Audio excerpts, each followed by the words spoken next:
Dr. Aldrich Brennan trudged through the corridors of Liberty Station with a particular heaviness that comes after 12 consecutive hours in a xenobiology lab. His eyes burned, his back ached, and somewhere in the vicinity of his right temple, a headache was making ambitious territorial claims. The station's lighting had shifted to night cycle an hour ago. Most personnel had retreated to quarters or recreation areas.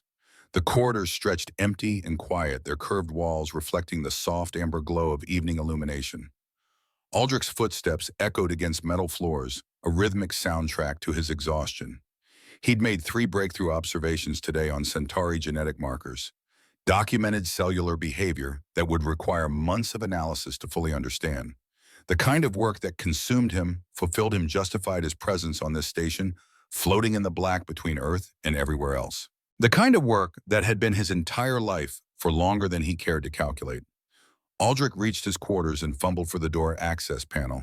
His fingers hovered over the biometric scanner when he noticed her.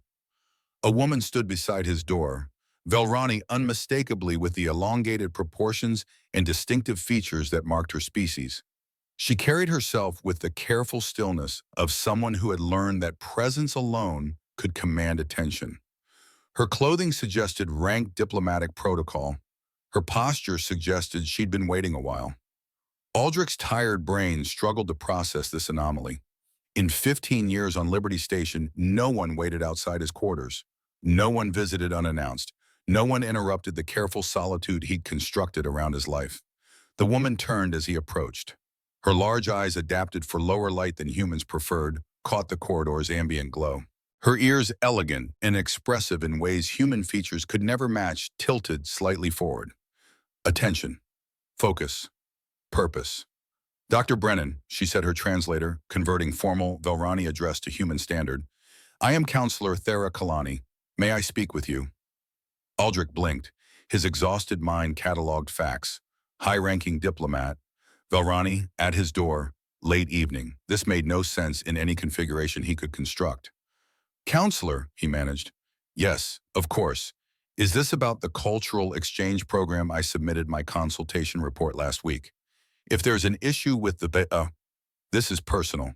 Thera's voice carried a quality Aldrich couldn't quite identify, not urgency exactly. Something quieter, deeper. It concerns my daughter. The headache at Aldrich's temple intensified. Personal matters. A daughter. He had no connection to Velrani family dynamics. Avoided social entanglements as a general principle. Whatever this woman needed, he was certainly the wrong person to provide it.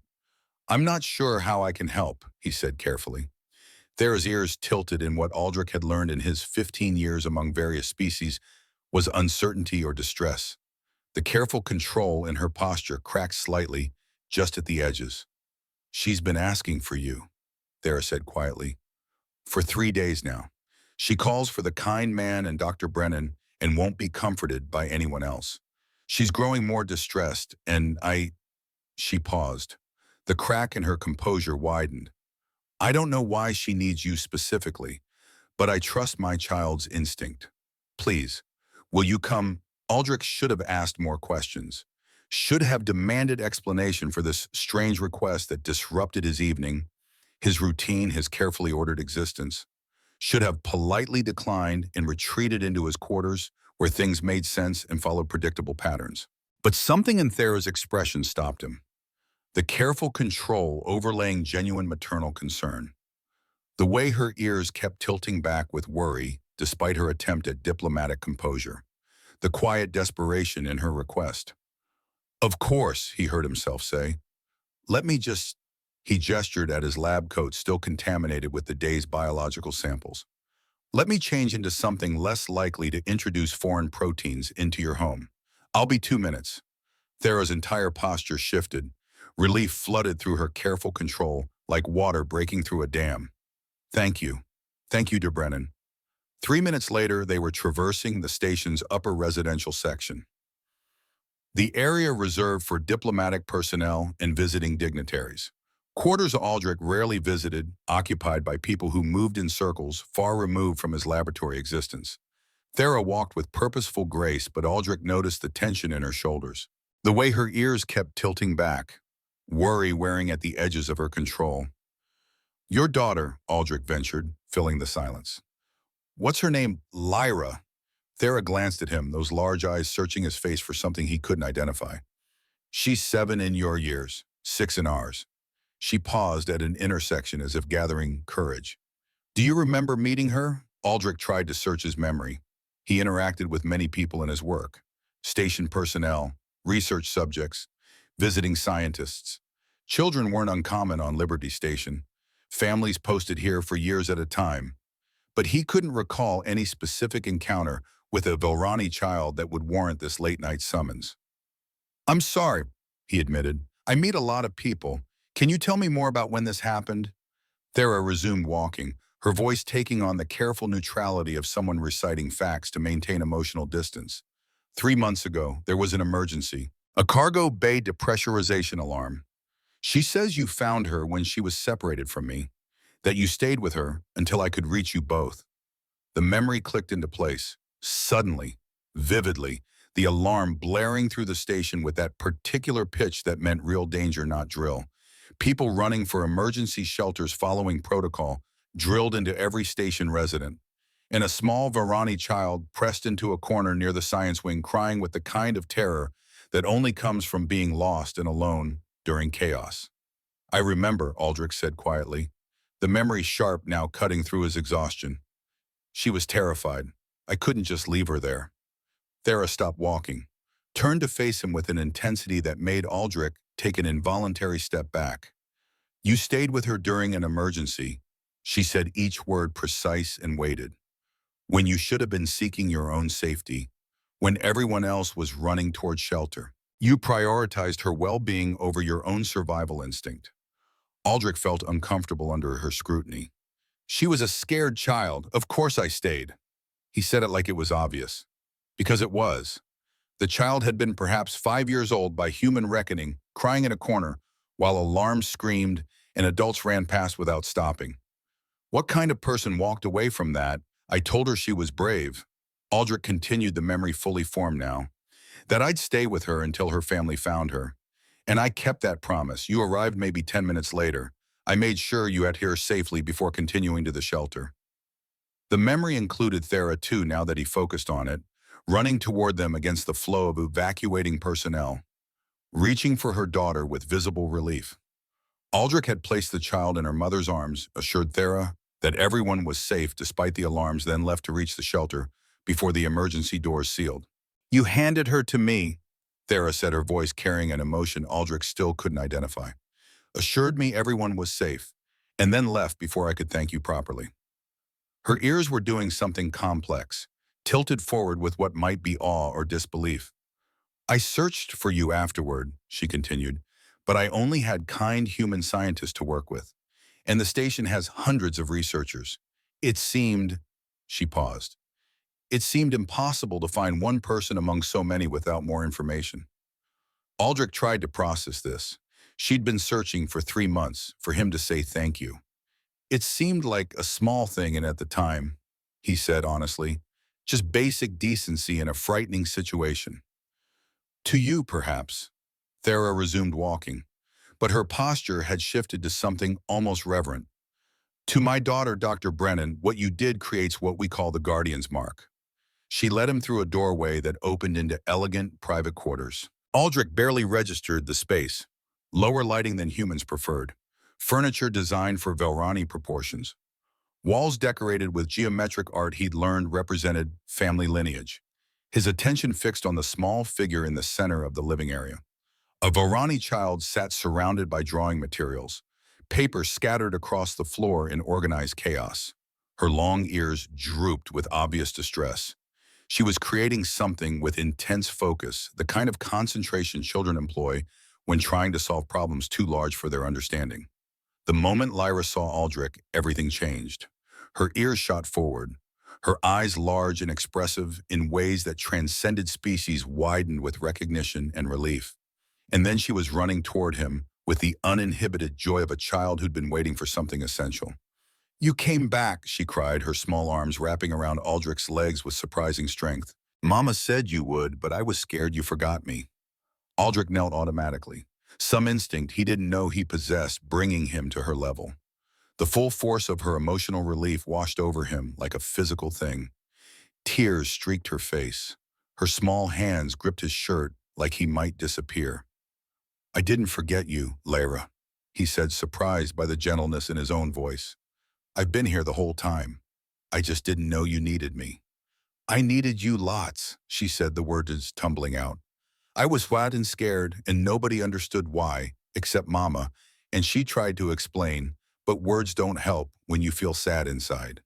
She pulled back to look at him, those large eyes searching at his face with an intensity that felt ancient despite her youth. "You're my guardian," she said, as if this explained everything. "That means you protect me, and I can trust you forever, right?" Aldrich glanced at Thera, who nodded with gentle encouragement. "Yes," he said, though he didn't fully understand what he was agreeing to. "That's right. I'm your guardian, and you can trust me." "Good." Lyra's distress evaporated like it had never existed, replaced by excited chatter. "I have so many things to show you. I made drawings, and I learned a new counting system. And Mama let me try human food yesterday, but it was too spicy. Do all humans like spicy food? Or just some humans? And I want to know about Earth because Mama says that's where you're from originally, and I've never been to a planet that's all water and land instead of mostly rock." The questions came in an enthusiastic stream. A child who'd been holding in thoughts and questions for too long, finally able to release them. Aldrich found himself responding with patience his research had taught him. Careful explanation, genuine interest, treating her curiosity as valid rather than childish. Thera watched from the doorway. Her expression mixed relief with something deeper that Aldrich couldn't quite identify. 20 minutes passed. Questions, drawing presentations, Lyra's extensive explanation of her favorite educational programs. The child finally seemed satisfied enough to let Aldrich breathe. She curled up beside him on the floor where they'd been examining her art, her small body radiating contentment. "I knew you'd come if I asked," she said sleepily.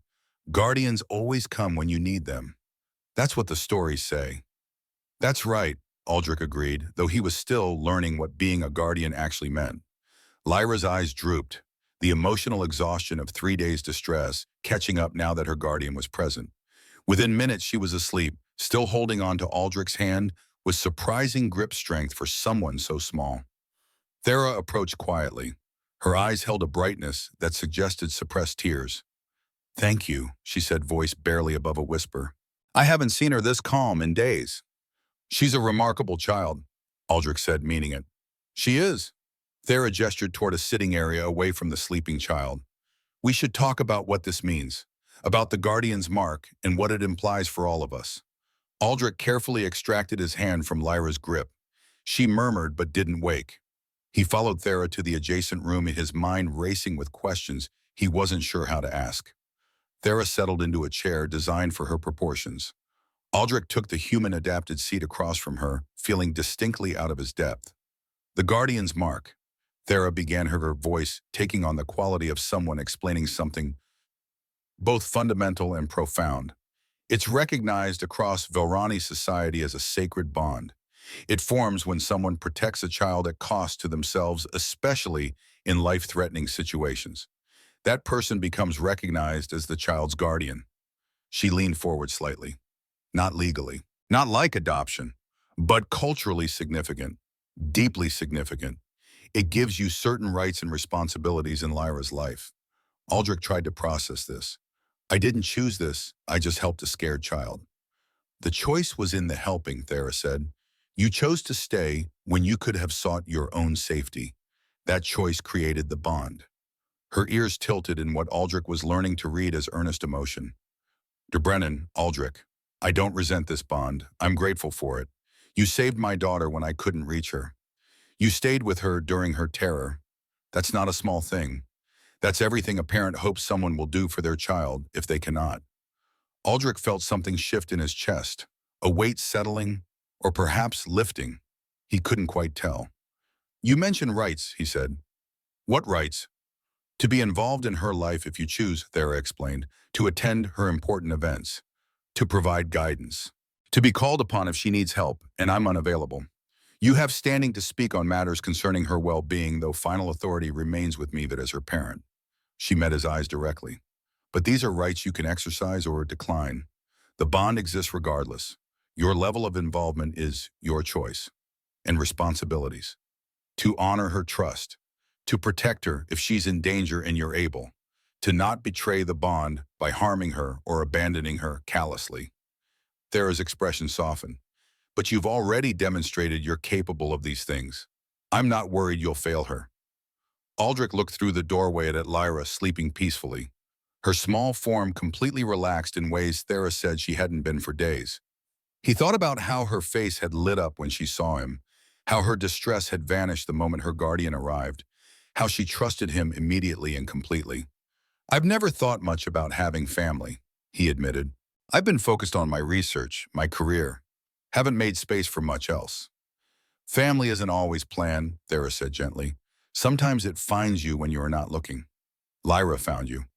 Or perhaps you found each other 3 months ago in a moment of chaos. Either way, the bond exists now. The question is what you want to do with it. What does Lyra want? She wants her guardian. She wants you to be part of her life, to be someone she can count on, to be present for the important moments. Thera paused. But she's 7. She doesn't understand that you have your own life, your own priorities. I understand that. I won't demand more than you're willing to give. Aldrich thought about his quarters. Empty, functional, filled with research materials and little else. Thought about his life.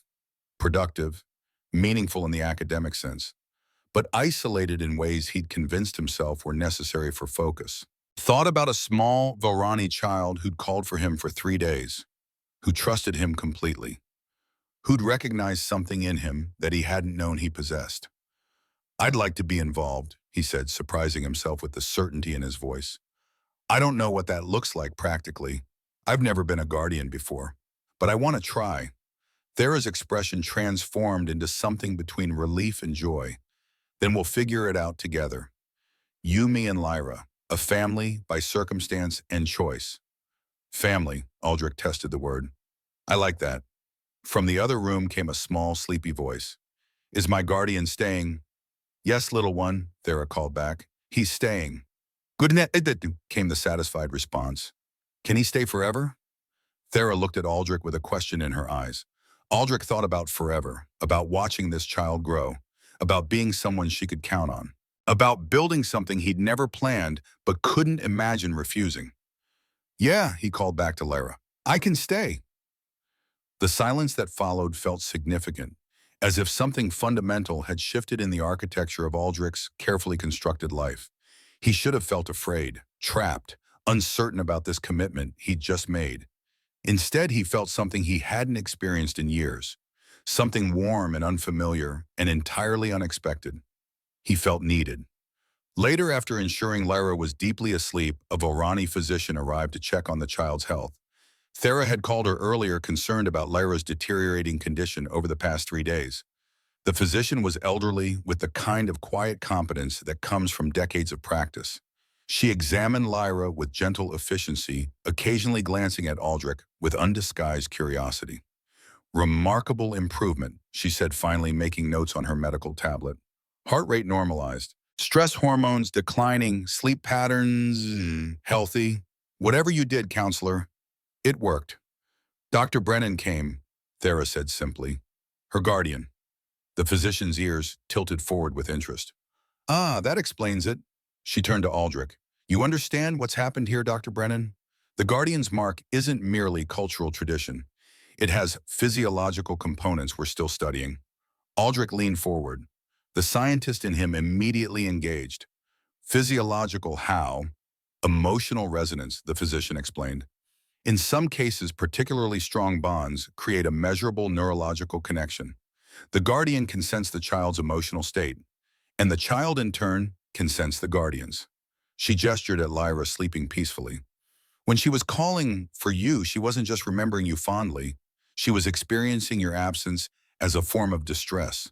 Her biology was searching for a connection it knew existed but couldn't locate. Aldrich felt something cold settle in his stomach. You're saying she was physically suffering from my absence. Not physically in the traditional sense. But yes, the bond once formed creates expectations in the neurological architecture. When those expectations aren't met, distress results.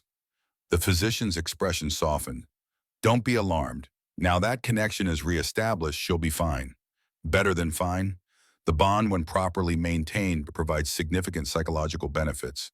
Security, emotional stability, a sense of belonging. She began packing her equipment, then paused. I should mention these bonds, once formed, don't fade. You're connected to her now, for life. The neurological pathways are permanent. The physician's words hung in the air like a physical presence. Permanent. For life. Aldrich sat with this information, processing its implications. He'd saved a child 3 months ago, thinking it was a simple act of human decency. And that single choice had bound him to her in ways that transcended culture or choice or conscious intention. He looked at Thera, expecting to see concern or apology in her expression. Instead, she watched him with careful neutrality, waiting to see how he'd react. I didn't know, he said quietly. I know, and I'm sorry for not explaining earlier. I was afraid, she paused, afraid you'd feel trapped, that you'd refuse involvement if you understood how permanent it was. Aldrich looked at Lyra sleeping peacefully in the next room. Thought about her face when she'd seen him tonight. The relief, the trust, the immediate sense that everything was right again because her guardian had arrived. He thought about his life before tonight, the careful solitude, the focus on research to the exclusion of everything else, the way he'd convinced himself that isolation was preference rather than protection. I don't feel trapped, he said finally. I feel needed. I haven't felt needed in years, maybe ever. Thera's eyes held that brightness again. You're sure? The physician said the bond provides psychological benefits, security, stability, belonging. Aldrich met her gaze. Seems like those benefits run both directions. He paused, trying to find words for feelings he barely understood. I spent 15 years on this station focused on research, contributing to science. Important work, meaningful work, but isolated work, alone work. His voice softened. 3 months ago, I stayed with a scared child during an emergency, did what anyone decent would do. And tonight I discover that simple act created a permanent bond, that I'm connected to her in ways I can't undo even if I wanted to. Aldrich smiled, surprising himself. I don't want to undo it. For the first time in longer than I can remember, I'm part of something beyond my research. Part of a family, even if it's accidental, even if it's permanent. Maybe especially because it's permanent. Thera reached across the space between them and placed her hand gently on his arm, a gesture of connection, of gratitude, of something beginning to form between them that neither was quite ready to name. Thank you, she said simply, for staying with her 3 months ago, and for staying now, and for being willing to stay in the future. From the other room, Lyra murmured in her sleep. Aldrich felt something, a warmth, a sense of contentment that wasn't quite his own. The bond, he realized. Emotional resonance. She was sleeping peacefully, and he could feel it. He stood to leave. It was late. He'd been awake for nearly 20 hours.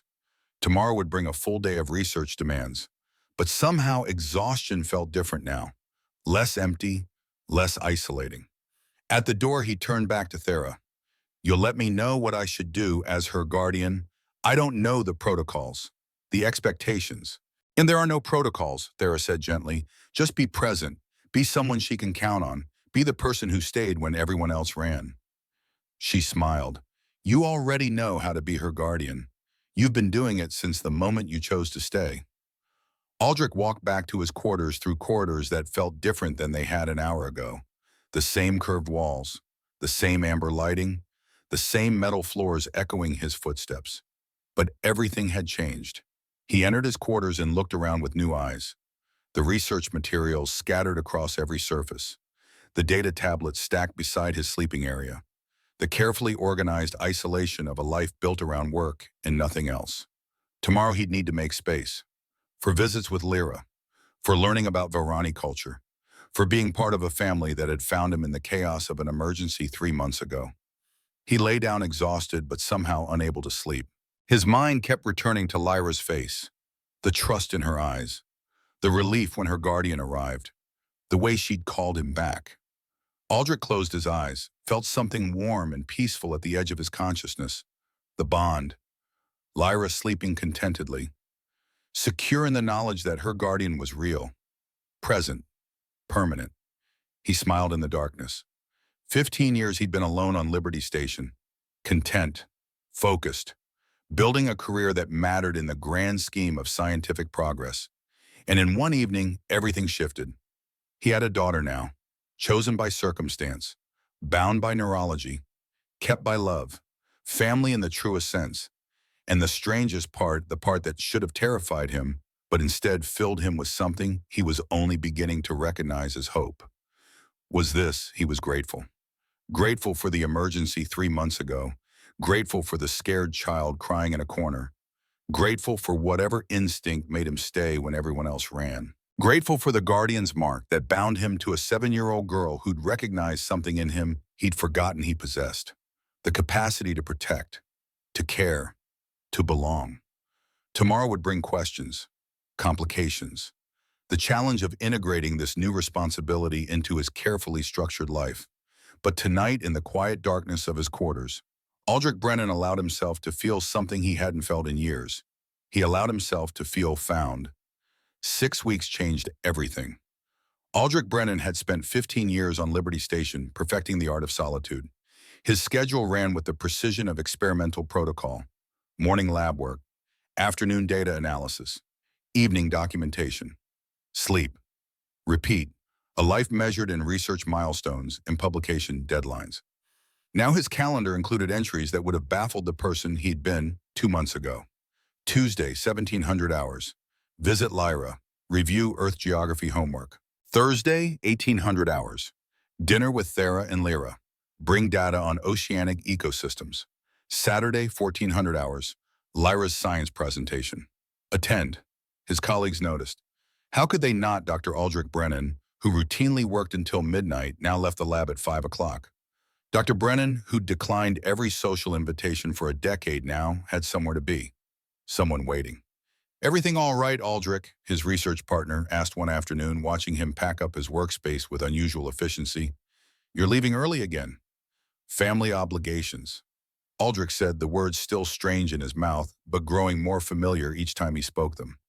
Family. He had a family now. The transition hadn't been seamless. That first week, Aldrich had approached guardian duties with the same methodical care he applied to research. He'd studied Velrani customs, memorized important cultural protocols, prepared discussion topics suitable for a 7-year-old's comprehension level. Lyra had demolished his careful preparation within 5 minutes. "Why do humans only have hair on their heads?" she'd asked during their second visit, abandoning the educational material he'd brought. "Velrani have fur everywhere." "Well, not everywhere, but most places." "Does it make you cold?" "Are you cold right now? Should I adjust the temperature?" The questions came in streams, torrents, absolute floods of curiosity about everything from human biology to Earth geography to why Aldrich's eyes were the color they were.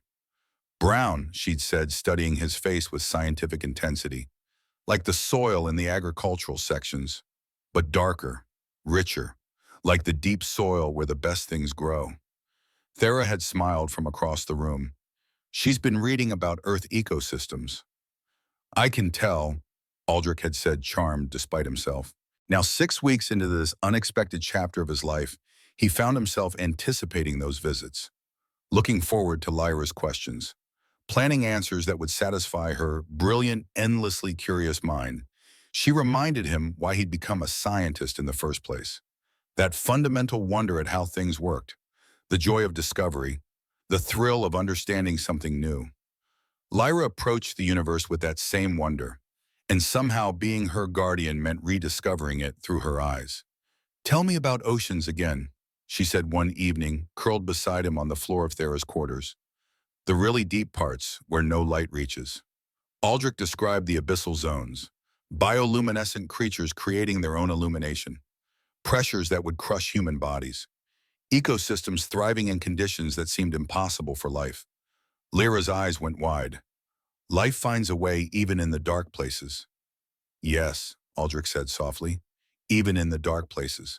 Thera watched them from the doorway.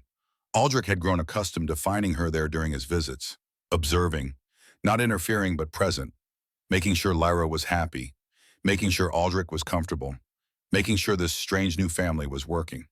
After Lyra went to bed, Aldrich and Thera had fallen into a pattern of conversation.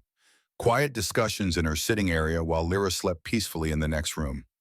They talked about everything: Velrani politics and human research, station dynamics and family histories, the challenges of raising a brilliant child, and the loneliness of isolated careers. "I've been alone since Darren died," Thera admitted one night, her voice carrying the weight of 4 years' grief. "Raising Lyra, managing my diplomatic position, trying to be everything she needed." She looked toward the room where her daughter slept. "I convinced myself I could do it alone. That needing help was weakness. That asking for support meant failure as a mother." "You're an exceptional mother," Aldrich said. "Perhaps, but I was an exhausted one, a frightened one." Thera's ears tilted back with remembered distress. "When Lyra and I were separated during the emergency, when I couldn't reach her, couldn't protect her." She paused. "That was my nightmare made real, and you were there. You stayed with her when I couldn't." "Anyone would have done the same." "No." Thera met his eyes with absolute certainty. "They wouldn't have. Most people ran toward safety. You ran toward a scared child. There's a difference." Aldrich wanted to argue, but the memory was clear. People had run past Lyra, focused on their own survival, following protocol, getting to safety. He'd been the one who stopped. "She's easy to care about," he said finally. "She is, and she adores you." Something in Thera's tone made Aldrich look at her more carefully. Gratitude, yes, but something else underneath. Something warm and complicated that neither of them seemed ready to examine too closely. They were building something, the three of them, a family by accident and choice. And Aldrich found himself grateful for both. The school presentation happened on a Thursday afternoon in the education sector's small auditorium. Lyra had been preparing for weeks, creating a comprehensive analysis of cultural exchange between humans and Velrani. She'd interviewed Aldrich extensively, documented his explanations of Earth customs, compared human and Velrani approaches to family structures. "You have to come," she'd insisted. "It won't be right if you're not there." So Aldrich found himself sitting in an auditorium surrounded by Velrani families, one of only 3 humans present, acutely aware of being observed, assessed, judged by parents who'd heard about the unprecedented human guardian. Thera sat beside him, her presence steadying. "They're curious," she murmured. "Nothing more. And they're staring. You're interesting, a human guardian. It's rare enough to warrant attention." When Lyra took the small stage, her eyes immediately found them. Found Aldrich specifically. Her whole demeanor brightened, confidence flooding through her small frame. She presented her work with the poise of someone twice her age, discussing human and Velrani cultural differences with nuance and insight. When she reached the section on family structures, she paused.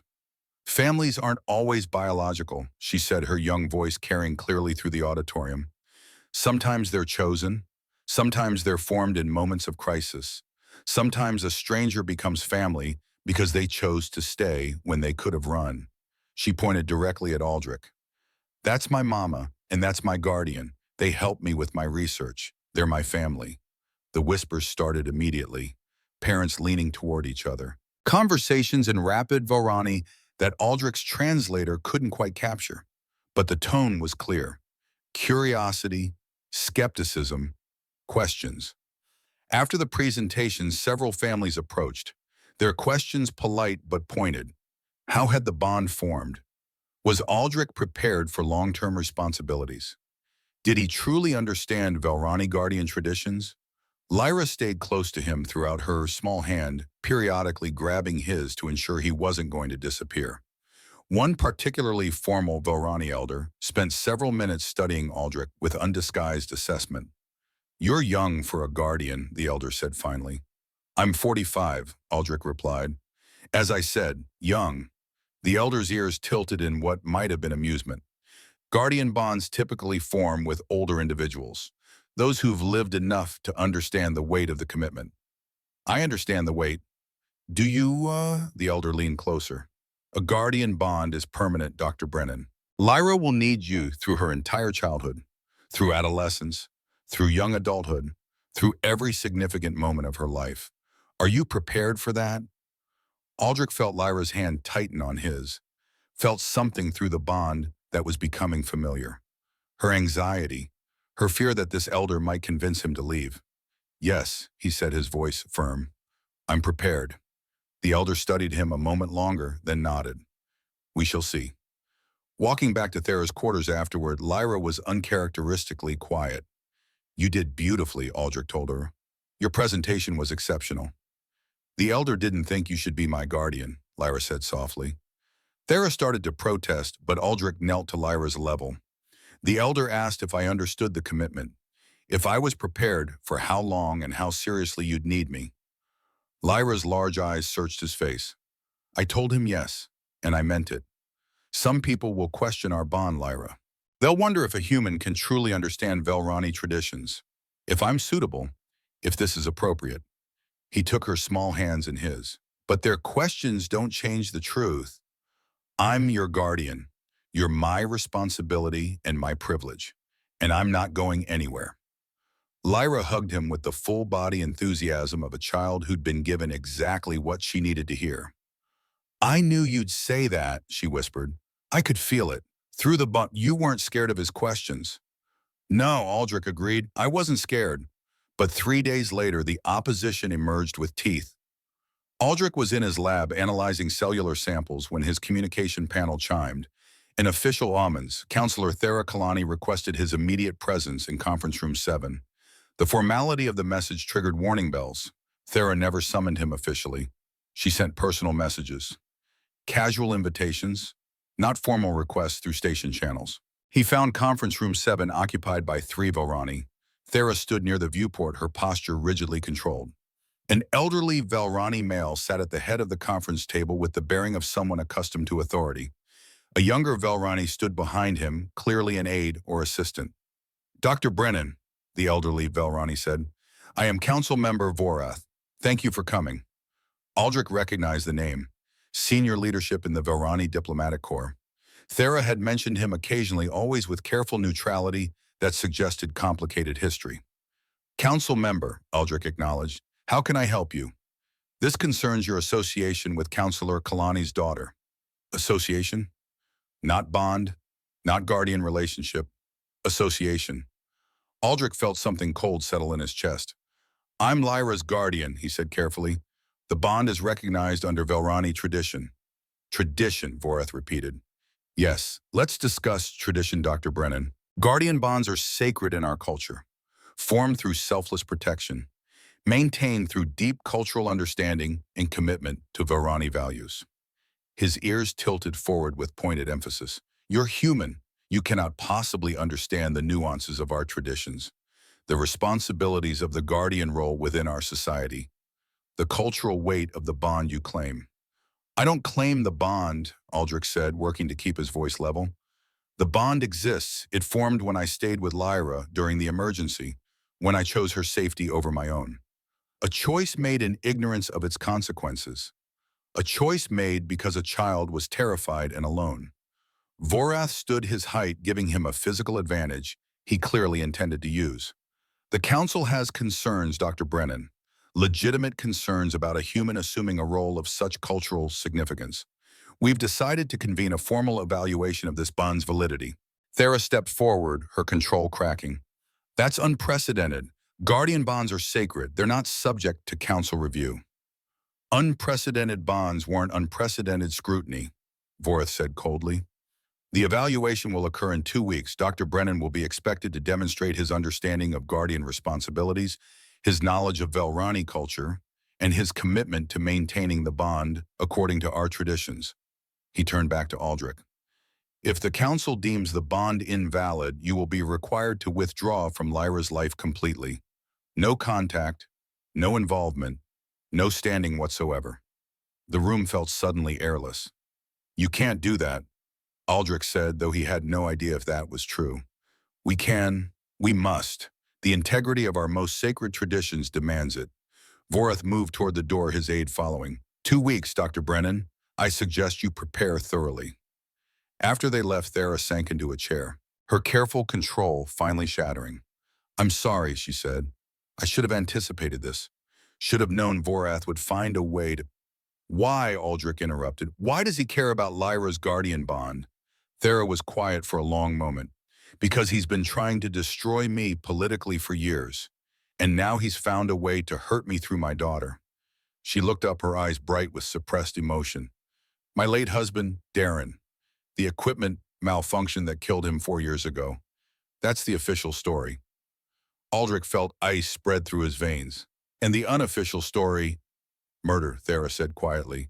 Political rivals sabotaged his equipment, made it look like an accident. The investigation was buried to maintain diplomatic relations, to avoid scandal, to protect certain powerful individuals. Vorath. I can't prove it, but yes, I believe Vorath was involved. Darren was working on reforms that would have cost Vorath considerable influence. And 2 weeks after Darren publicly advocated for those reforms, he died in an unfortunate accident.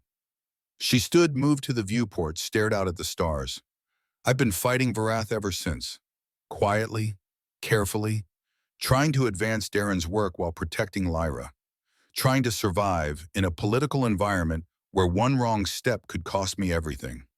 And now he's using the guardian bond against you. Against both of us. If he can invalidate your bond with Lyra, he proves I'm an inadequate mother who allowed inappropriate attachment to a human. It damages my political standing, undermines my judgment, questions my fitness as a parent. Thera turned from the viewport, her expression fierce despite the tears on her face. But more than that, Aldrich, if he succeeds, he takes you away from Lyra. And that, her voice broke, that will devastate her. She's already lost her father. Losing her guardian would break something in her I don't know if I could fix. Aldrich moved to stand beside her. For a moment they stood together in silence. Two people bound by love for the same child facing opposition neither had anticipated. Then we don't let him succeed, Aldrich said. We prepare. We demonstrate that the bond is legitimate, that I understand the responsibility, that Lyra needs her guardian. He'll challenge everything. Your knowledge of our culture, your commitment, your suitability as a human to hold such a sacred role. Then I'll study. I'll learn. I'll prove him wrong. Thera looked at him with something between hope and fear. You do that? Put yourself through formal evaluation, risk, public judgment, all for a bond you never asked for. Aldrich thought about Lyra, her bright curiosity, her complete trust, the way she called him guardian with such confidence, the way she reached for his hand when she was uncertain, the way she smiled when he arrived for visits. The bond is neurological, permanent. She needs me and I need her. That's family, he said simply. I'd do anything for her, including face down a council tribunal that wanted to take her away from him. The illness struck 9 days before the scheduled tribunal. Lyra woke one morning with fever and disorientation. A Velrani childhood illness, the physician explained, serious but treatable, affecting the neurological system temporarily, causing hallucinations and sensory confusion. Terrifying for the child experiencing it. Thera called Aldrich at 4 in the morning, her voice tight with controlled panic. She's asking for you. The medicine isn't helping.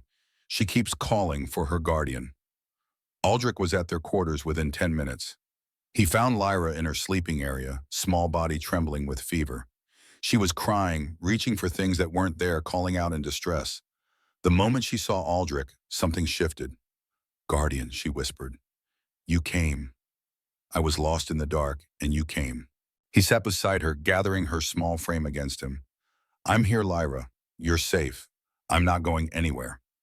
Her fever-bright eyes searched his face. Promise you won't leave, even when it's scary. I promise. The physician worked quietly, administering treatments, monitoring vitals, making notes on her medical tablet. Remarkable, she murmured at one point. Her heart rate stabilized the moment you arrived, Dr. Brennan. Stress hormones declining. Even her fever is coming down slightly. The bond, Aldrich asked. The bond, the physician confirmed. Guardian presence provides measurable physiological benefits during illness. Your calm anchors her, helps her body fight the infection. She looked at Aldrich with professional interest. The bond's strength is remarkable. I've rarely seen such physiological synchronization between guardian and child. Her recovery will accelerate with your presence. The physician made final notes. You understand what you've committed to.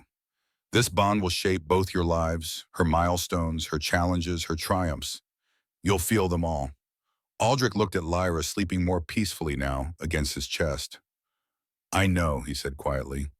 I've known since the beginning, and I wouldn't change it. For 48 hours, Aldrich barely left Lyra's side. He stayed through fever, spikes, and hallucinations, through moments of lucidity and periods of confusion, through her fear and his own exhaustion. Thera brought him food he barely touched, encouraged him to rest. But whenever he left the room, even briefly, Lyra's vitals spiked dangerously. Her distress intensified, her small voice calling out for her guardian with increasing panic. So he stayed. Tell me about the deep ocean gain, Lyra whispered during a moment of clarity, about the places where life shouldn't exist but does. Aldrich described bioluminescent creatures, thermal vents supporting entire ecosystems, life adapting to impossible conditions. Like me, Lyra said softly, I was in a dark place, lost and scared. But you found me. You're my light into the dark. Aldrich's throat tightened. You're my light too, Lyra. You reminded me that life can thrive even in unexpected places. She fell asleep holding his hand, her breathing easier, her fever breaking finally after 2 days of battle. Thera found Aldrich in the sitting area afterward, exhausted beyond measure. Thank you, she said quietly, sitting beside him. I couldn't have done that without you. She needed her guardian. She needed both of us. Perhaps. But you, Thera paused. You haven't slept in 2 days. You stayed because leaving would hurt her. You put her needs above your own comfort, your own health, your own life. She reached for his hand. That's what being a guardian means, Aldrich. Not knowing cultural protocols, not understanding every tradition, but staying, choosing her, protecting her even when it costs you something. It doesn't feel like sacrifice. I know. That's what makes it real. They sat together in exhausted silence while Lyra slept peacefully in the next room. Two parents watching over their child, bound together by love and duty and something neither was quite ready to name. 5 days later, Aldrich stood in a council chamber facing 15 Varani officials who would determine whether he deserved the title guardian. The tribunal had been convened with formal ceremony, council members arranged in a semicircle. Vorath at the center, his expression carefully neutral, but his eyes sharp with triumph. Thera sat in the observer section, forbidden from participating. This was Aldrich's test. His alone. The questions came rapid fire. Velrani cultural history, guardian bond precedents, specific protocols for different ceremonial occasions, the philosophical foundations of sacred bonds. Aldrich answered as thoroughly as his 9 days of intensive study allowed, but he could see Vorath's satisfaction growing.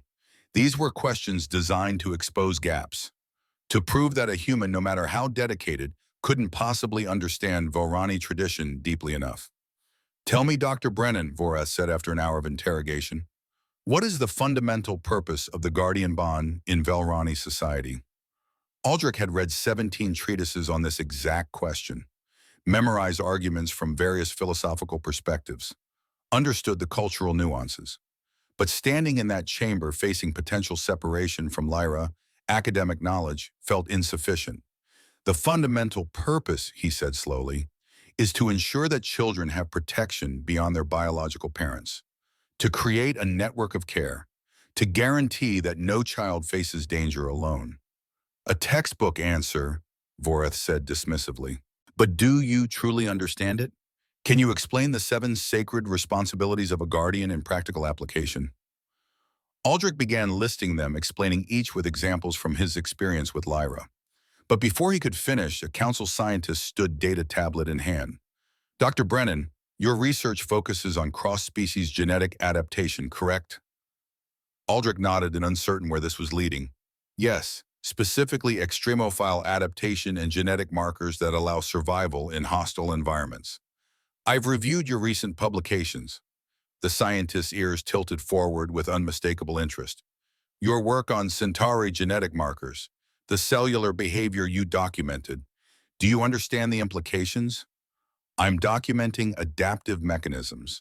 The research has applications for Vilrani degenerative syndrome. The scientist interrupted, her voice carrying excitement that silenced the chamber. Dr. Brennan, my daughter has VDS. 5% of our population suffers from this incurable condition. She turned to address the full council.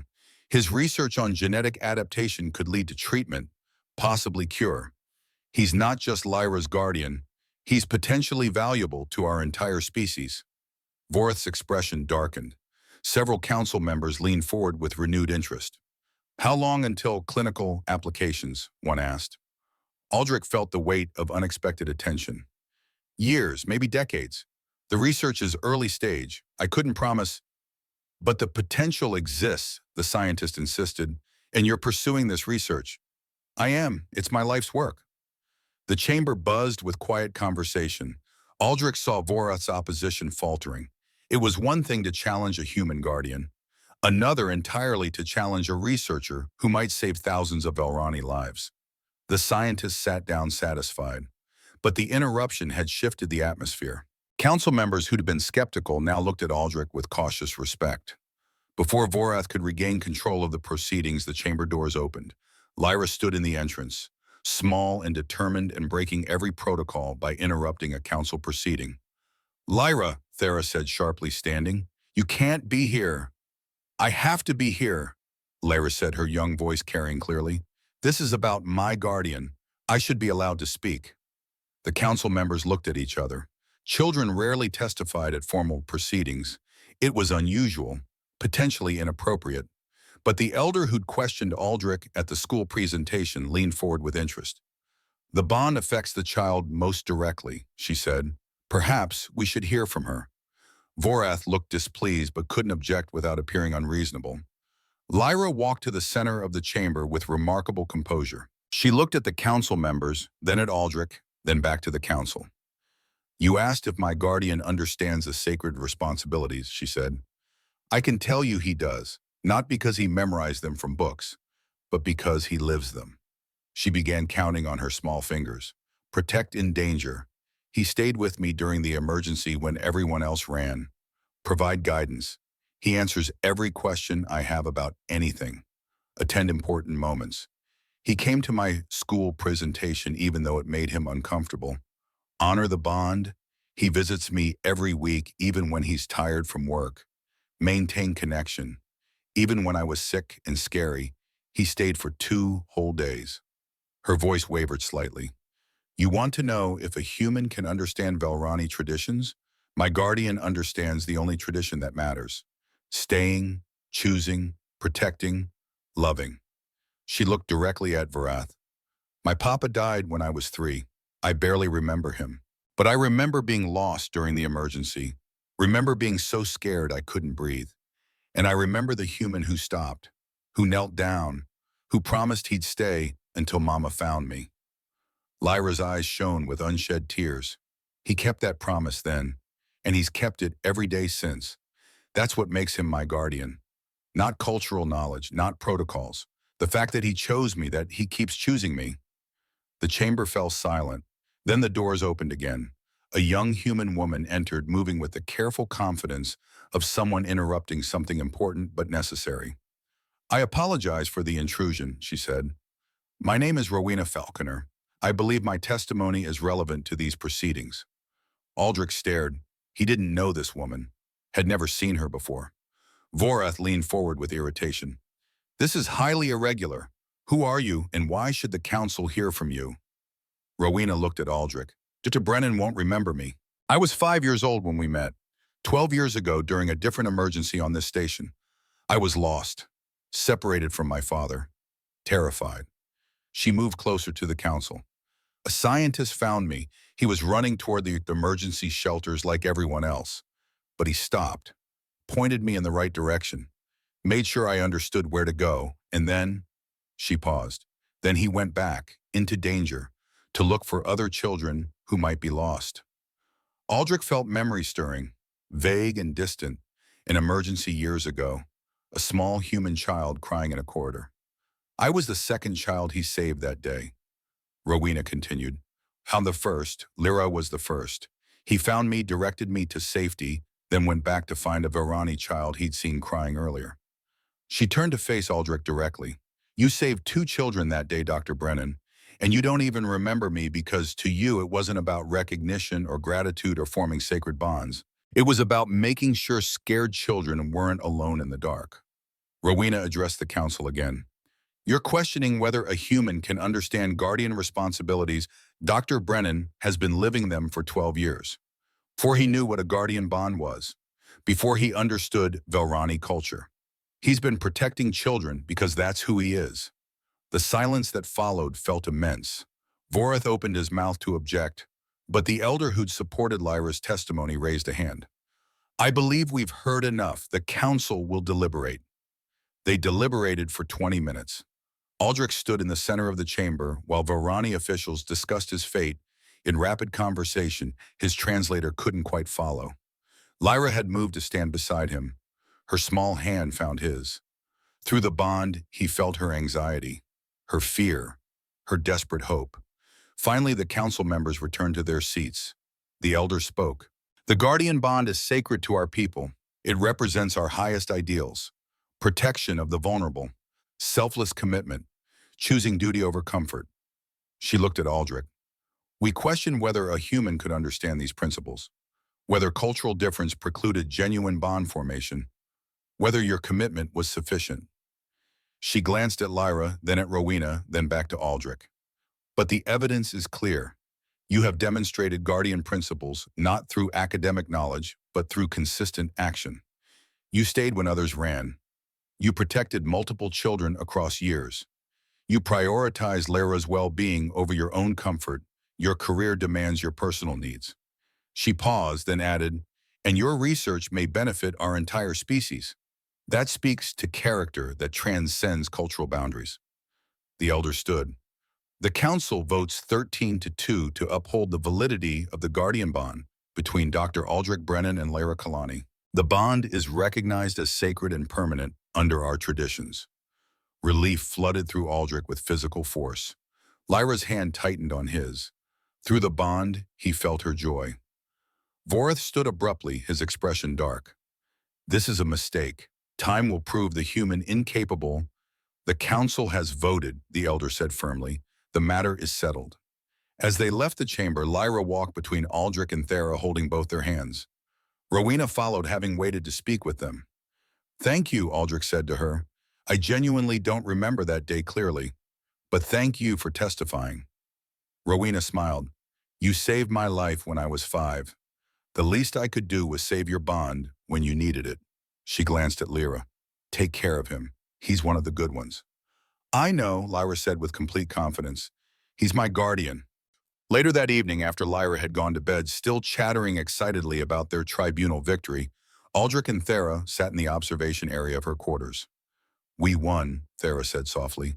The bond is officially recognized. You were right, Aldrich said. Vorath won't give up easily. He'll find other ways to attack. Perhaps, but today we proved the bond is real, that you're truly Lyra's guardian. She turned to look at him. Thank you for fighting for her, for staying through the illness, for facing the tribunal, for being exactly what she needed when I couldn't reach her. Aldrich thought about the past 8 weeks, the transformation of his carefully isolated life, the way a 7-year-old Velrani child had become the center of his world. I should be thanking you, he said. 3 months ago I was alone, focused entirely on research, convinced I didn't need connection. And then you appeared at my door because your daughter needed her guardian. He smiled. You gave me a family, Thera, you and Lyra. You gave me purpose beyond research, belonging beyond academic achievement. We gave each other something, Thera said quietly.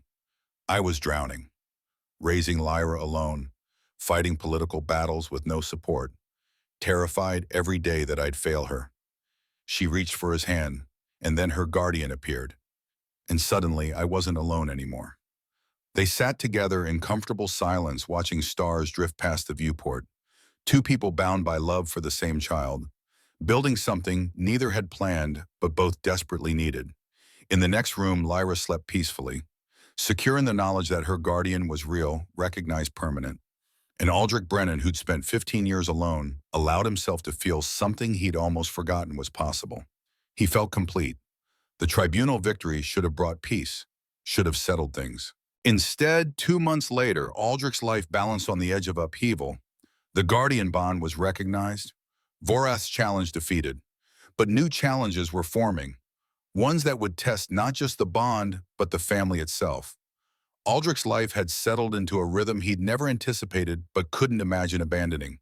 His quarters now held evidence of transformation. Velrani educational materials stacked beside his research tablets. Children's drawings magnetically attached to his walls. A small collection of Lyra's favorite snacks in his food storage. The scientist who'd lived in perfect isolation for 15 years no longer existed. In his place stood a man who checked his schedule around family dinners, who prioritized a 7-year-old's bedtime over late-night lab work, who found himself smiling at memories of questions about bioluminescent jellyfish and whether humans could evolve gills. He was happy, genuinely surprisingly happy, which made the message waiting on his communication panel feel like a rupture in reality itself. Official communication, diplomatic channels, marked urgent. Counselor Thera Kalani requested his presence. Private meeting, conference room 7, the same room where Vorath had first challenged the Guardian bond. Aldrich's stomach tightened. Nothing good came from formal summons to conference room 7. He found Thera alone, standing at the viewport with rigid posture that screamed controlled emotion. She turned when he entered, and he saw it immediately, joy and devastation warring across her features. "Aldrich," she said, "thank you for coming so quickly." "What's wrong?" "Nothing's wrong. Everything's—" She stopped, started again. "I've been offered a position. Earth, primary diplomatic liaison for Velrani human relations. 3-year assignment, possibly longer." Aldrich felt the words land with physical impact. "That's," he said carefully, "that's incredible. Career-defining." "It is." Thera moved away from the viewport. "Everything I've worked toward, everything Darren wanted to achieve before he died. The chance to shape policy at the highest levels, to actually make a difference in how our species interact." She sat down heavily. "And it means leaving Liberty Station, taking Lyra away from everything she knows, the schools, her friends, her routine." Thera looked up, and Aldrich saw tears threatening at the edges of her carefully maintained control. "It means leaving you, her guardian. The bond doesn't break with distance, but practically speaking, you couldn't be part of her daily life anymore. Couldn't attend her school events. Couldn't be there when she needs you." Aldrich sat down across from her, his mind racing through implications. "When would you leave?"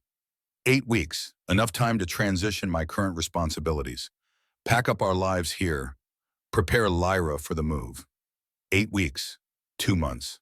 Then Thera and Lyra would be millions of kilometers away on Earth while he remained on Liberty Station, conducting research that suddenly felt hollow and meaningless. "What does Lyra think?" he asked. "I haven't told her yet. I wanted to talk to you first. To understand," Thera's voice cracked slightly, "to understand what you think I should do." "What do you want to do?" "I want this job. Desperately. I want to advance Darren's work. I want to make his death mean something beyond personal tragedy. I want to prove that a Varani from a lower caste background can rise to the highest levels of diplomatic service." She wiped at her eyes with precise, controlled movements.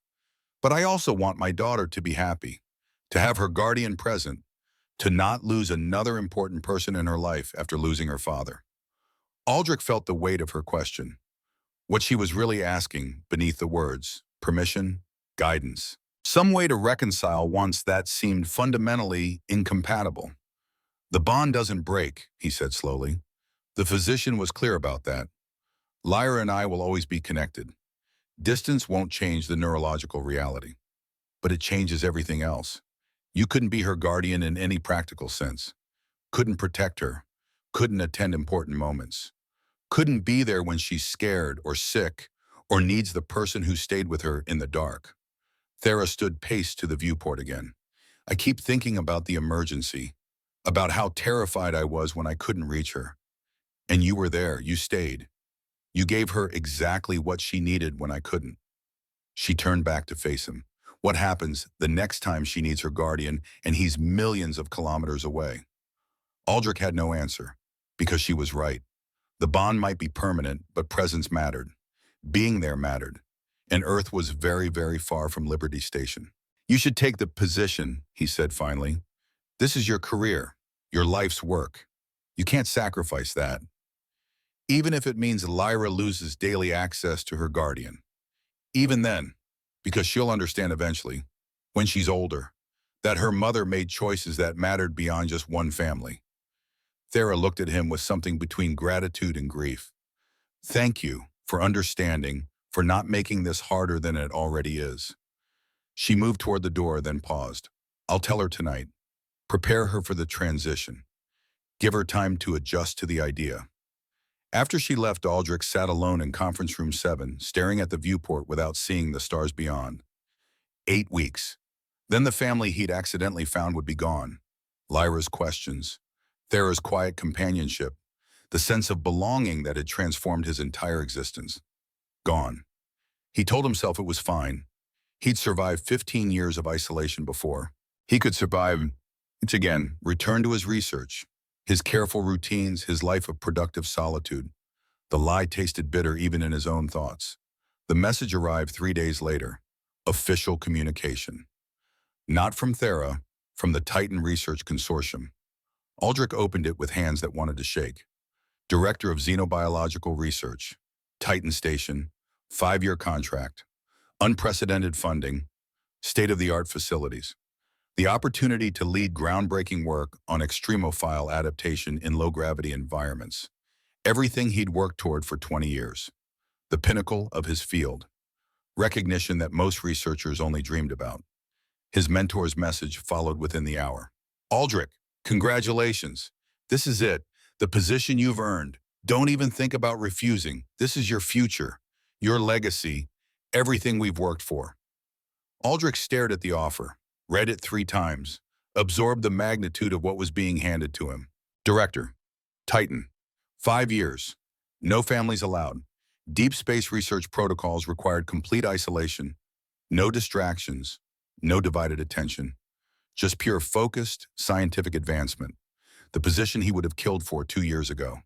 The position that now felt like a prison sentence. He was still staring at the offer when Thera's message arrived. Can you come by? Lyra wants to talk to you about Earth. Aldrich found them in Thera's quarters. Lyra sat surrounded by educational materials about Earth. Images of oceans and mountains and cities. Data about gravity and atmosphere and ecosystems. She looked up when he entered, her young face serious in ways that made her seem older than 7. Mama told me about the Earth job, she said without preamble. It sounds important. It is important, Aldrich agreed, settling onto the floor beside her. Your mother will be helping humans and Velrani understand each other better. Will you come with us? The question landed like a physical blow. Aldrich glanced at Thera, who looked away with obvious discomfort. Lyra, he said carefully, I have my work here, my research, my life on Liberty Station. But you're my guardian. Guardians stay with their children. The bond doesn't break just because we're not on the same station. We'll still be connected. You'll still be able to reach out to me if you need anything. Lyra's ears tilted back, distress bleeding through her careful composure. But you won't be there. For school things, for when I'm scared, for dinner and questions, and her voice wavered, for staying. She looked at him with eyes too old for her face. You promised guardians don't leave. Were you lying? No, Lyra, I wasn't lying. I'm not leaving you. The bond doesn't matter if you're not there. Her voice rose with frustration and fear. You said you'd stay. You said I could trust you. You said guardians choose their children. Tears spilled down her face. But you're choosing your work instead, just like everyone chooses work. Just like Papa chose his expedition and never came back. Thera moved to comfort her, but Lyra pulled away. I thought you were different, she said to Aldrich, her young voice breaking. I thought you meant it when you said I was your family. She ran to her sleeping area, the door closing behind her with decisive finality. Aldrich sat frozen on the floor, her words cutting deeper than any tribunal questioning. She doesn't understand, Thera said softly. She's 7. She can't comprehend the complexity of adult choices, career obligations, financial realities, the impossibility of just upending an entire life. She understands that I'm not coming with you, Aldrich said quietly. That's all she needs to understand to know I'm choosing work over being her guardian. You have a life here, Aldrich. Research, reputation, 15 years of curriculum. I can't ask you to abandon all of that. You're not asking. She is. Thera sat down beside him. Even if you wanted to come, relocating to Earth is complicated. You'd need a position, housing, complete life restructuring, and you have the Titan offer. Your mentor said it's the opportunity of a lifetime. Aldrich looked at the closed door of Lyra's sleeping area. Yeah, he said. He did. For 3 days, Aldrich existed in a state of paralysis. The Titan offer sat unanswered on his communication panel. Thera's Earth departure loomed closer. Lyra refused to see him, her hurt and betrayal transmitted through the bond with clarity that made his chest ache. He tried to focus on research. Failed. Tried to convince himself that Titan was the right choice. Failed at that too. His mentor found him in the lab on the 3rd day staring at data he wasn't actually processing. Aldrich, what are you doing? Working. You're staring at a blank screen. That's not working. That's avoiding. His mentor sat down across from him. The Titan Consortium needs an answer. They're offering you the directorship, the career opportunity of a lifetime. Why haven't you accepted, Doe? It's complicated. It's not complicated, it's simple. You're a scientist. This is a scientific position. Everything you've worked for is right there waiting for you to say yes. Aldrich finally looked up. What about Lyra? His mentor's expression hardened. What about her? She's a child you met 8 months ago. You have a bond. That's lovely. But it's not your entire life. You had a career before her. You'll have one after. She's my daughter. She's not your daughter. She's a Velrani child whose mother is leaving the station. That doesn't obligate you to abandon 20 years of career building. His mentor leaned forward with intensity. Aldrich, listen to me. I've watched you waste your potential on this guardian situation. Leaving work early, missing research opportunities, dividing your attention between science and a child who isn't even your biological responsibility. He gestured sharply. The Titan offer is a gift, a chance to get back to what matters. Pure research, focused work, contributing to human understanding of xenobiology without distractions. Lyra isn't a distraction. Then what is she? Because from where I'm sitting, she's a 7-year-old alien who's monopolized 8 months of your life. And now you're considering throwing away the directorship because of some cultural bond you didn't even ask for. Aldrich stood abruptly. You're right. I didn't ask for the bond. I didn't plan to have a daughter, didn't intend to become part of a family. He moved toward the lab exit. But I did become part of a family. And Lyra isn't a distraction. She's the first thing in 20 years that made me remember why I became a scientist in the first place. Wonder, curiosity, the joy of discovering how things work. He looked back at his mentor. You asked what she is. She's my daughter. The bond is neurological, permanent. She needs me, and I need her. That's family.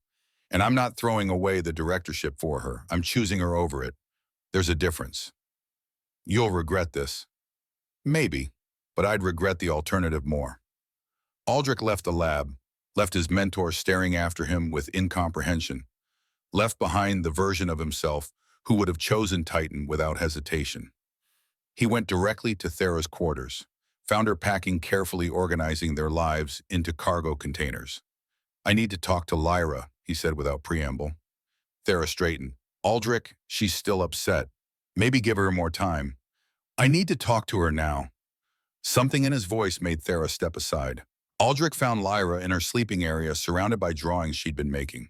All of them dark, chaotic, expressions of a child's grief at impending abandonment. Lyra, he said gently. She didn't turn around. Go away. I need to tell you something. I don't want to hear about how the bond doesn't break with distance, or how you'll always be my guardian even if you're not there. Mama already explained all of that. Aldrich sat down on the floor beside her. I came to tell you I was wrong. That got her attention. She turned slightly, ears tilting forward with cautious interest. Wrong about what? About work being more important than being your guardian, about staying on Liberty Station, about letting you go to Earth without me. He reached for one of her drawings, a picture of three figures, one tall, one medium, one small, all separated by dark space. You asked if I was lying when I said guardians don't leave. I wasn't lying, Lyra, but I was confused about what staying means. He set the drawing down carefully. Staying doesn't mean being on the same station. It means being present in the ways that matter.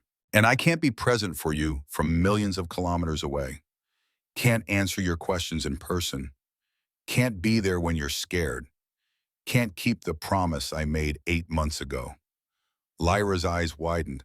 What are you saying? I'm saying I'm coming with you. To Earth. I'm going to find a position there. Somewhere I can continue my research while being your guardian in all the ways that actually matter. But what about your important work here? My important work is being your guardian. Everything else is just career. Lyra threw herself at him with the full-body enthusiasm of a child who'd been given exactly what she needed. Aldrich caught her, held her while she cried against his shoulder with relief. You're really coming. I'm really coming. Guardians stay, Lyra. Even when it's hard, even when it means leaving behind everything they built. They stay. Through the doorway, he saw Thera watching with tears streaming down her face. That evening, after Lyra had fallen asleep, still chattering excitedly about Earth and oceans, and all three of them being together, Aldrich sat with Thera in the observation area. You're sure about this? She asked quietly. Giving up Titan, relocating your entire life. I'm sure. It's a significant sacrifice. It's not a sacrifice. Sacrifice implies losing something valuable. I'm gaining everything that actually matters. Thera was quiet for a long moment. There's something you should know about why I'm leaving, about why this Earth position matters so much. Aldrich waited. Darren's death wasn't an accident. I told you that.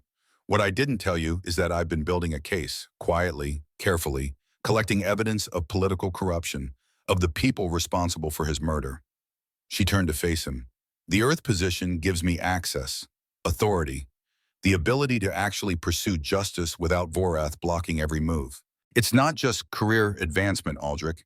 It's the chance to make his death mean something. Does Lyra know? Not the details, but she knows her father's death matters, that I'm trying to honor his memory. Thera's expression shifted to something fierce. Vorath will fight this, the Earth appointment, your relocation. He'll find ways to challenge it, to hurt us through Lyra if he can. Then we fight back, together. Thera reached for his hand. Together, she agreed. The formal announcement came 2 days later. Aldrich had drafted it carefully, professional, clear, impossible to misinterpret. He called a press conference, small, just station media and diplomatic observers, but enough to make his decision public and binding. I'm declining the Titan Research Directorship, he said, reading from his prepared statement. Effective immediately, I'm pursuing positions in xenobiology research on Earth to coincide with my family's relocation. The reporters erupted with questions. His mentor stood at the back of the room, face dark with betrayal and incomprehension. Furthermore, Aldrich continued, voice steady despite his racing heart, I'm initiating formal adoption proceedings for Lyra Kalani under both human and Volrani legal frameworks. I intend to become her legal parent, not just her cultural guardian. More questions. Confusion. One reporter shouted above the others. Dr. Brennan, you're sacrificing a career-defining position for a child you've known less than a year. Aldrich looked directly at the camera. I'm not sacrificing anything. I'm gaining everything. Lyra is my daughter and soon her legal parent. That's not rhetoric. That's reality. Counselor Kalani is my family. That's not a sacrifice. That's the only choice that matters. He ended the conference despite continued questions. Found Thera and Lyra waiting outside, both watching the broadcast feed. Lyra ran to him. You told everyone. The whole station knows you're my guardian forever now. Yes, Aldrich agreed. The whole station knows. Thera's eyes held something complex. Gratitude, wonder, and something else warming underneath that neither of them had been brave enough to name yet. 5 weeks later, the legal challenge arrived. Formal custody petition. filed by Thera's former in-laws, claiming she was unfit to raise Lara, that her Earth relocation proved she prioritized career over her daughter's well-being, that the child should remain on Liberty Station with her paternal grandparents, ensuring Velrani cultural continuity, maintaining family connections, protecting the child from her mother's poor judgment. Behind every carefully worded legal argument, Aldrich recognized Vorath's hand. This was his final move. If he couldn't invalidate the guardian bond, he'd take Lyra away from both of them entirely. The preliminary hearing happened 3 days later. Liberty Station Legal Chambers. A human judge with expertise in cross-species family law. Lawyers representing 3 parties. Thera, the grandparents, and Aldrich, whose adoption petition gave him standing. The grandparents' attorney was efficient and brutal. Counselor Kalani is dragging her daughter across the solar system for career advancement, away from extended family, away from Velrani cultural immersion, away from everything stable in the child's life. The attorney gestured at documentation. My clients are Lyra's paternal grandparents. They've been part of her life since birth. They can provide stability, cultural continuity, a proper Velrani upbringing. They've visited twice in 4 years, Thera said sharply. 2 visits since my husband died. They weren't interested in being part of Lyra's life until I received the Earth posting. Because they respected your autonomy as a parent, until your choices began actively harming the child. The attorney turned to the judge. Counselor Kalani even established a human guardian for her daughter, proof that she cannot provide appropriate care within Velrani traditions, that she's so desperate she's allowed inappropriate cross-species attachment. Aldrich stood. The guardian bond is recognized as sacred under Velrani law. The council upheld its validity. A council proceeding that should never have been necessary if proper parenting had been in place. The preliminary arguments continued for 2 hours. Legal precedents, cultural considerations, the child's best interests. Finally, the judge called for a recess. I'll hear testimony from the child tomorrow. Lyra Kalani will have the opportunity to express her preferences. In the hallway afterward, Thera was shaking. They could take her. The grandparents have resources, political connections. I'm fighting while managing a career transition. They have every advantage. Aldrich pulled her into a quiet corner. Except one. Lyra knows where she belongs, who her family is, and tomorrow she'll tell the judge exactly that. She's 7. The judge might not give her testimony significant weight. Then we make sure every other piece of evidence shows she belongs with us. Thera looked at him with desperate hope. Us. You, me, and Lyra. A family. That's what the adoption petition proves. She won't lose 1 parent. She'll gain 2. That night, Aldrich barely slept, preparing arguments, reviewing legal precedents, thinking about a 7-year-old child whose entire future hung in the balance. The hearing reconvened the next morning. The judge had reviewed all documentation, considered the legal arguments. Now came the testimony. Lyra entered the chamber with remarkable composure. She dressed carefully, asked Thera to help her look proper for important things. She sat in the witness area with her small hands folded, looking between her mother, her guardian, and the grandparent as she barely knew. The judge leaned forward gently. Lyra, do you understand why we're here today? Yes, people are arguing about where I should live. That's right, and I need to understand what you want. Where do you want to live? With my mama and my guardian, my family. The grandparents' attorney interjected. Your grandparents are also family. Lyra looked at them directly. You visited twice since Papa died. You never called, never sent messages, never asked how I was doing. Her young voice carried absolute clarity. But my guardian visits every week. He stayed with me when I was sick. He came to my school presentation. He keeps every promise. She pointed at Aldrich. That's family, not DNA, not tradition.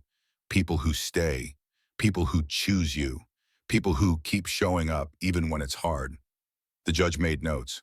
What about Earth? Are you worried about leaving Liberty Station? I was worried, Lyra admitted. Worried about leaving my guardian. But he's coming with us. Because that's what guardians do. They don't leave their children just because planets change. More questions. About her relationship with her grandparents. About her mother's parenting. About whether she felt pressured to choose. Lyra answered everything with the emotional intelligence of someone far older than 7.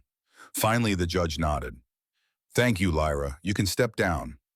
As Lyra returned to her seat, the courtroom doors opened. A court officer entered with urgent documentation. Your Honor, new evidence has been submitted. Communications between the petitioners and council member Vorath, relevant to the case. The judge accepted the files, reviewed them with increasing attention. Her expression shifted from neutral to severe. These communications suggest this custody petition was initiated not by the grandparents' genuine concern, but by political manipulation. Council member Vorath explicitly encouraged this filing to damage Councillor Kalani's diplomatic standing. She looked at the grandparents' attorney. Your clients were aware of this. The attorney looked genuinely surprised. Your Honor, I was not informed. The petition is tainted by political interference. This court will not be used as a weapon in diplomatic feuds. But Thera stood her voice steady despite emotion. Your Honor, if I may, these communications are relevant to another matter. Council member Vorath's pattern of political interference. She produced her own documentation. 4 years ago, my husband, Darren Kalani, died in what was ruled an equipment malfunction. I've been collecting evidence suggesting sabotage, political murder. The judge's expression sharpened. That's a serious accusation, with serious evidence. Communications, equipment analysis, witness testimony. I've been building this case quietly, waiting for the right moment to present it. Thera looked at Vorath's representative in the courtroom observer section. The custody petition gave me legal standing to subpoena communications. Vorath's messages to my in-laws revealed his methods, the same methods used 4 years ago, the same pattern of manipulation. She turned back to the judge. This isn't just about custody, Your Honor. This is about justice, and it's been a long time coming. The judge made extensive notes. I'm forwarding this documentation to the Criminal Investigation Division. Council member Vorath should retain legal counsel. She looked at the grandparents whose faces had drained of color. As for the custody petition, it is denied. Custody remains with Councillor Kalani. Dr. Brennan's adoption petition is approved pending completion of standard procedures. The family will relocate to Earth as planned. The judge's gaze hardened. And I'm ordering a full investigation into Council member Vorath's communications and activities. If evidence of criminal conspiracy is found, appropriate charges will be filed. The ruling echoed through the chamber. Custody remained with Thera. Adoption approved. Vorath's manipulation exposed for public record. But more than that, the criminal referral meant investigation, real investigation, into Darren's death, into years of political corruption, into everything Vorath had thought safely buried. As they left the courtroom, Aldrich saw station security approaching Vorath's representative, requesting he contact his superior immediately. The powerful council member, who'd seemed untouchable, now faced formal investigation. The manipulation that had worked for years finally exposed. Lyra watched with solemn eyes as security escorted Vorath's aide away. Is that connected to the man who hurt Papa? She asked quietly. Thera knelt beside her daughter. Yes, and now he'll answer for it. Finally, he'll answer for it. Later reports would confirm Vorath detained pending investigation. His communications subpoenaed. His political career not just damaged, but potentially facing criminal charges for conspiracy, political corruption, impossible involvement in Darren Kalani's death 4 years prior. The man who tried to destroy their family through legal manipulation now faced the justice he'd avoided for years. 4 weeks later, Aldrich stood in his empty quarters for the last time. 15 years of life packed into cargo containers, research materials, personal belongings, the accumulated evidence of a career built in isolation, and all of it ready to be shipped to Earth, to a new position at a respectable but less prestigious research facility, to a life fundamentally different from anything he'd planned. His mentor had stopped speaking to him. Colleagues regarded him with confusion and pity. The Titan Consortium had filled the directorship with someone who understood priorities. Who wouldn't throw away opportunity for sentimentality? Aldrich should have felt regret, loss, some recognition of what he was leaving behind. Instead, he felt free. He met Thera and Lyra at the transport bay. Other families gathered for the earthbound departure. Diplomatic personnel, researchers on temporary assignment, people beginning new chapters. Lyra bounced with barely contained excitement. Is Earth really all blue and green? Will we see real oceans, real mountains, real animals that aren't in habitats? All of it, Aldrich promised. Everything I described, everything you've been studying. Thera stood beside them, her hand finding Aldrich's and holding tight. Thank you, she said quietly, for choosing this, for choosing us. I told you this is what I want, what I choose every day. The boarding call echoed through the transport bay. Families began moving toward the ship. Aldrich took one last look at Liberty Station. 15 years. His entire adult professional life. Everything he'd built. Are you sad? Lyra asked, noticing his pause. No, Aldrich said honestly. I'm not sad. What are you? He looked at her bright, curious face. At Thera's quiet strength. At the family he'd found in the chaos of an emergency 8 months ago. I'm grateful, he said, for the emergency that brought us together.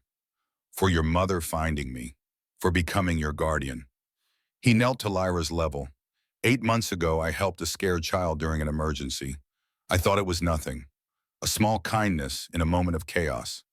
Lyra listened with complete attention. I didn't know that moment would change everything.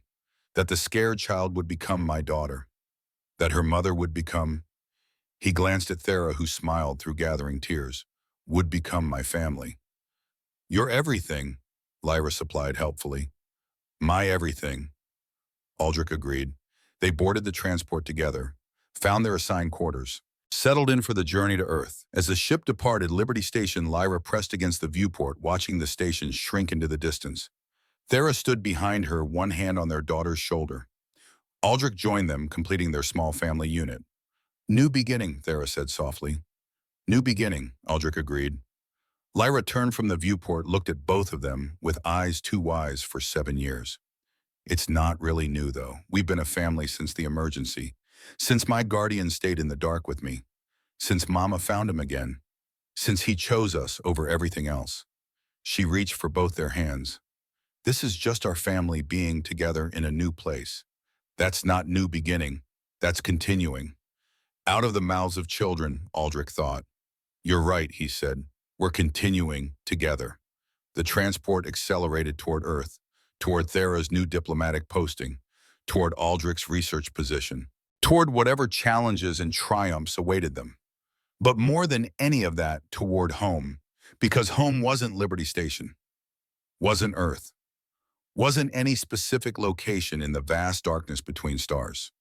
Home was this, a Varani woman who'd lost her husband and rebuilt her life with fierce determination. A 7-year-old child who'd been terrified in the dark and found the courage to demand her guardian stay.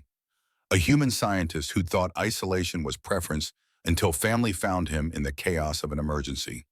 Home was choosing each other. Every day, despite complications and challenges and the 1,000 reasons why it shouldn't work. The guardian's mark had brought them together. But choice kept them together. And choice, Aldrich was learning, was the strongest bond of all. Hours later, with Lyra asleep between them in the family quarters, Aldrich and Thera sat in comfortable silence, Earth growing larger through the viewport, their future approaching with every kilometer. Are you scared? Thera asked. Terrified, Aldrich admitted. New planet, new position, new life, everything uncertain. But I'm not alone. We're not alone. Whatever comes next, we face it together. Thera's hand found his in the darkness. Together, she agreed. And as Earth filled the viewport with impossible blue and white and green, Aldrich, Brennan allowed himself to feel something he'd almost forgotten was possible. He felt hope. Hope for the future. Hope for this family they'd built from chaos and choice. Hope that the scared child and the isolated scientist and the grieving mother could create something beautiful from their broken pieces. The guardian's mark had been permanent from the moment he'd stayed with Lyra in the dark. But love, Aldrich was discovering, was the choice to keep staying. Every day, every moment, every time it mattered. And he intended to keep choosing for the rest of his life. Because that's what guardians did. They stayed.